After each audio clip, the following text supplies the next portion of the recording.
One of the most remarkable things about this time period we're in, when we talk about Rabbi Akiva, and he lost 24,000 students at this time. We have to realize Rabbi Akiva was not a young man. Rabbi Akiva only started studying at the age of 40. He started teaching at the age of 80. So he created 24,000 students after the age of 80, and then he lost them all. He must have been quite an old man, maybe even 100. What did Rabbi Akiva do after that? The natural thing to do is to say, okay, I've done what I could. I made all these students.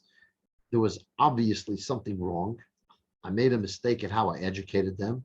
They didn't respect each other, even though I said loving your fellow is the cardinal principle in the Torah, or is a cardinal principle in the Torah. Nevertheless, they didn't respect each other. Because of that, there was this terrible plague, and I lost them all. I might as well just go and retire and live out the last few years of my life with my family. And basically, as a failure, or at least as a failure in terms of being able to inspire others. But that's not what Rabbi Akiva did.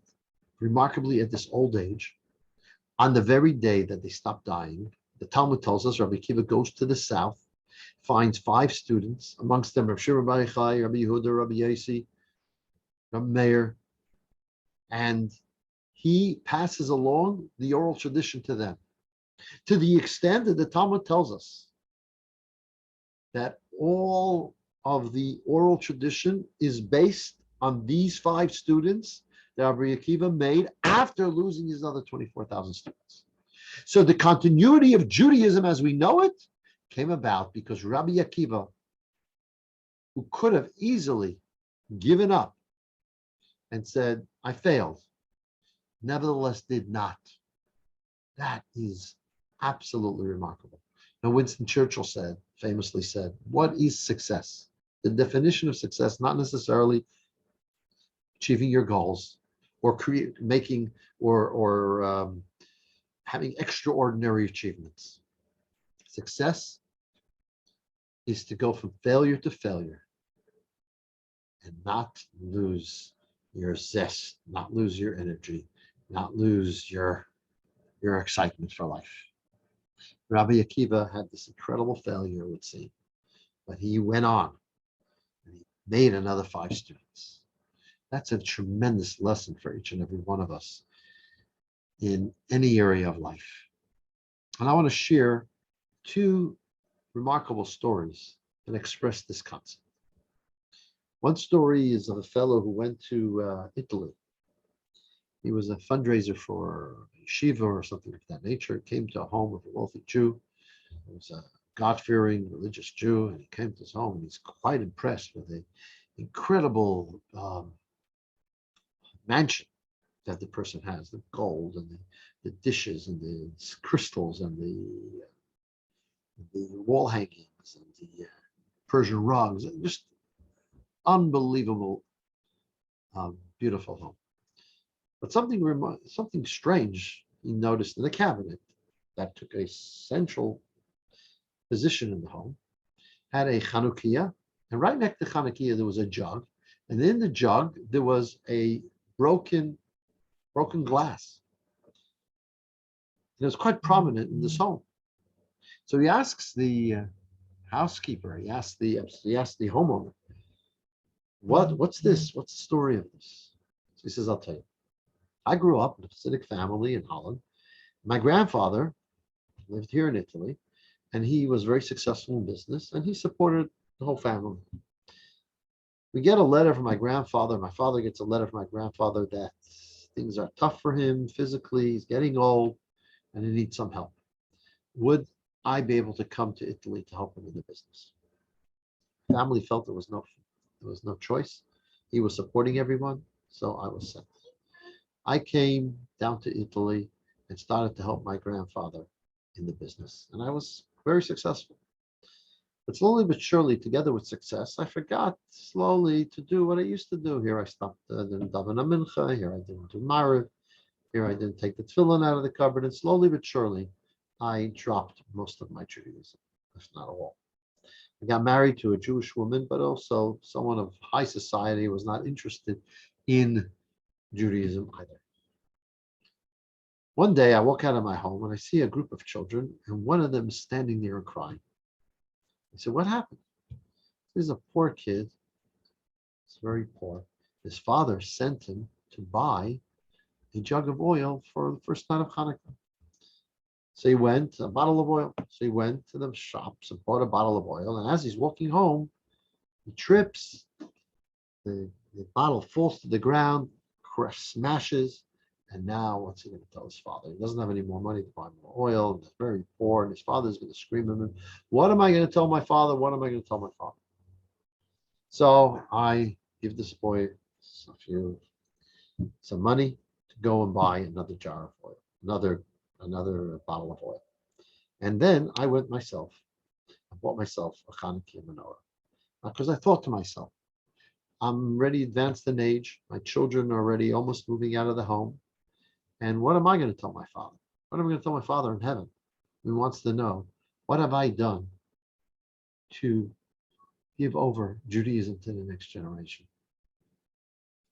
I won't have what to say. So I bought the Hanukkah, and then I went and I picked up this broken bottle of oil and I put it into this crystal vase to be there in front of me, that I should look at all the time and know this event was that which was the stepping stone for me to come back to Judaism, which I did. So that negative event, that broken glass, that broken bottle of oil, actually was the source of all the positive. Rabbi Akiva didn't look at anything that happened in a negative way, but he saw it as a stepping stone for something else that's positive. That was Rabbi Akiva. The Talmud tells us a story that Rabbi Akiva, in the beginning of his learning Judaism, was going to the yeshiva, and he passed by and he sees a dead body.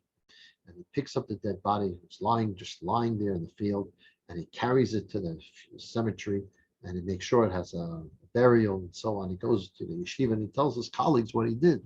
His colleagues said, really? It's like you killed him every step you took. Because the law of Judaism is that a person who passes away and has no one to bury him, you bury him in the spot he passes away. That's called mes mitzvah koina mekayim. A mes that's a mitzvah. It's like this week's parsha. We read about the mitzvah of a person who passes away and has no one to take care of them. Everyone has to take care of them. So if you find them, you have to take care of them. But take care of them means you bury them where they are. So Rabbi Akiva thought to himself, this happened. Well, so many years later, rather, one of his students mentioned this event in his life in a negative way, from a negative perspective. Rabbi Akiva says, no, that was a great blessing in my life, because after that, I knew that if you're ignorant, you're just not going to do the right thing. And so I doubled my effort to become knowledgeable because of this negative story. That is why I became very knowledgeable. That's the way Rabbi Akiva looked at things. Everything negative always was a stepping stone for something positive. And that's a question for us. How do we see these things that knock us down in life? We must do whatever we can to see it as a stepping stone, because anything that comes from God is good, if we see it or not. And it's there to train us, to educate us, and to lift us. And that's what we have to do, whatever we can, to lift ourselves in any situation. I'd like to conclude with a remarkable story that's going around in the WhatsApps, and many of you might have heard it. It is lengthy on the WhatsApp, and I'll share it too. So there's a story of a woman who just got married in Israel a few months ago. And taking her to the chuppah, there's a picture of, and I think I might send the picture with the message. Taking her to the chuppah is this old couple, a man of 95 and a woman of 83. And they're taking her to the chuppah. This woman is 32 years old. So someone's wondering, why is she being taken to the chuppah by her grandparents? And they're told it's not her grandparents, it's actually her parents. Wow, strange story. What's the story? It must be a story. Well, Moshe and Abigail were a couple who had 5 beautiful boys and a successful life. And one of the boys, named Ben, was a remarkable young man. He was a special man. He went into the Israeli army, and he was a tank driver. In 1984, they sent him deep into Lebanon, and there was an attack, and unfortunately, he was killed. From that moment on, Moshe and Abigail couldn't find themselves. That was such a tragedy for them. The special son they had taken from them. And especially Abigail could not come back to life. Absolute depression, sickness, lying in bed, not being able to do anything. 3.5 years later, in the winter of 1988, Moshe thought, I will take my wife Abigail to New York for a trip. He was involved in Judaica and silver, and he thought that would also be a good business opportunity. But most importantly, take her away from her environment. Maybe that will help her. While she's in New York, one of his sons, who got close to Chabad, said, why don't you go visit the Rebbe, ask for a blessing? And so they did. They came to see the Rebbe. They were waiting in line, the famous dollars. And then when Abigail stood by the Rebbe, she said, I lost my son 3.5 years ago in the Israeli army, and I can't come to myself. Please, I want a blessing for my other 4 children, and a blessing that I should be able to carry on my life. The Rebbe gave her another $4 for her 4 sons. And then the Rebbe gave her another $1 and said, this is for your daughter. They were whisked away, and then now they're wondering, what's going on? They don't have a daughter. Why would the Rebbe say for your daughter? Very strange. So some Chabad rabbi said, well, maybe the Rebbe meant your daughter-in-law. So they wrote on the dollar, this dollar was given to us by the Rebbe in 1988 for our daughter. As we don't know what that means, we're giving it to our daughter-in-law. And that's what they did. They gave it to the daughter-in-law. After this visit with the Rebbe, she was still not well. She still was sick and felt terrible for a number of months. Till she went to a doctor. She said, look, doctor, I feel physically ill.